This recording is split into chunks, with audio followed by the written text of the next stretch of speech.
আজকে আমি তোমাদের ভেন্ডি দিয়ে দারুণ একটা রেসিপি শেয়ার করে দেখাবো। আমরা তো অনেকেই পুর ভরা পটল বা পুর ভরা কাঁকরোল খেয়েছি। আজকে আমি তোমাদের বানিয়ে দেখাবো পুর ভরা ভেন্ডি। এটা ডাল ভাতের সাথে বলো বা শুধু রুটির সাথে খেতে কিন্তু ভীষণ ভালো লাগে।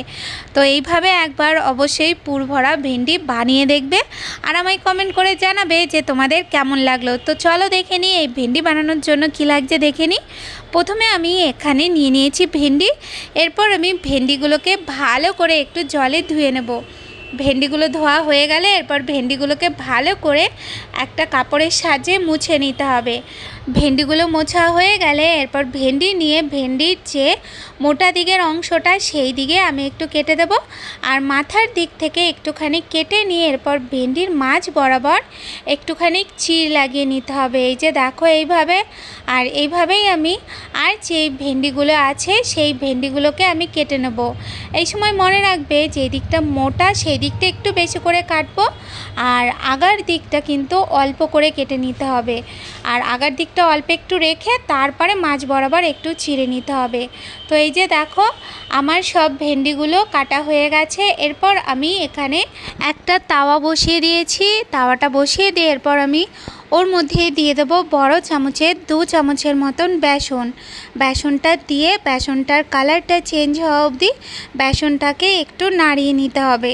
এরপর আমি ওই বেসনটাকে নিয়ে নেব একটা প্লেটের মধ্যে নিয়ে এরপর আমি ওর মধ্যে দিয়ে দেবো কিছু মশলা। তো এখানে আমি দিয়ে দিয়েছি 1 চামচের মতন লঙ্কার গুঁড়ো, দিয়ে দিয়েছি আমি এখানে 1 চামচের মতন জিরে গুঁড়ো, দিয়ে দেবো আমি এখানে 1 চামচের মতন একটু গুঁড়ো গরম মশলা আর ওর মধ্যে আমি দিয়ে দেবো 1/2 চামচের মতন একটু চাট মশলা, দিয়ে দিচ্ছি আমি এখানে একটুখানি বিট লবণ, দিয়ে দেবো আমি একটু খাবার লবণ, এখানে আমি দিয়ে দেবো পরিমাণ মতন হলুদ, দিয়ে দেবো আমি এখানে একটুখানি ধনে গুঁড়ো, দিয়ে দেবো আমচুর পাউডার। তো এই সব মশলা দিয়ে তারপর আমি ভালো করে এই সব কিছুকে একটু মিশিয়ে নিতে হবে। ভালো করে যখন মেশানো হয়ে যাবে তখন আমি ওর মধ্যে দিয়ে দেবো 1 চামচের মতন একটুখানি সর্ষের তেল।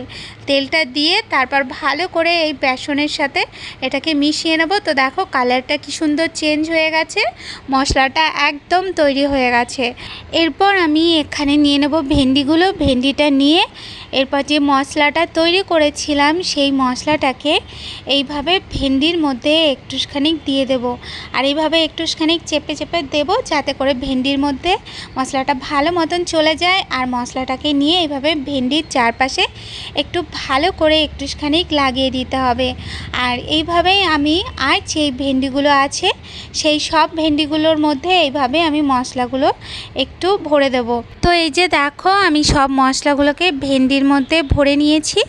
এরপর আমি গ্যাসের মধ্যে কড়াই বসিয়ে দেব। কড়াইটা যখন গরম হয়ে যাবে তখন আমি ওর মধ্যে দিয়ে দেবো 2 চামচের মতন সর্ষের তেল। তারপরে আমি গ্যাসটাকে কমিয়ে দেব। এরপর আমি যখন তেলটা ঠান্ডা হবে তখন আমি ওর মধ্যে পুর ভরা ভেন্ডিগুলোকে আমি একে একে এইভাবে দিয়ে দেব। আর এই সময় কিন্তু গ্যাসটাকে একদম কম করে রেখে দেবে। ভেন্ডিগুলো যখন দেয়া হয়ে যাবে তখন আমি ভেন্ডিগুলোকে হালকা হাতে একটুখানি নাড়িয়ে চাড়িয়ে নিতে হবে। 2-1 মিনিটের মতন একটু ভেন্ডিগুলোকে ভালো করে একটু নাড়িয়ে ছাড়িয়ে নিয়ে এরপর আমি ওর ওপর থেকে একটা ঢাকনা দিয়ে 3 থেকে 4 মিনিটের মতন একটু ভেন্ডিটাকে হতে দেব। আর এই সময় 1 থেকে 2 মিনিট বাদে বাদে একটুখানি ঢাকনাটা উঠিয়ে দিয়ে তারপর ভেন্ডিটাকে আবার হালকা হাতে একটুখানি নাড়িয়ে চাড়িয়ে নিতে হবে।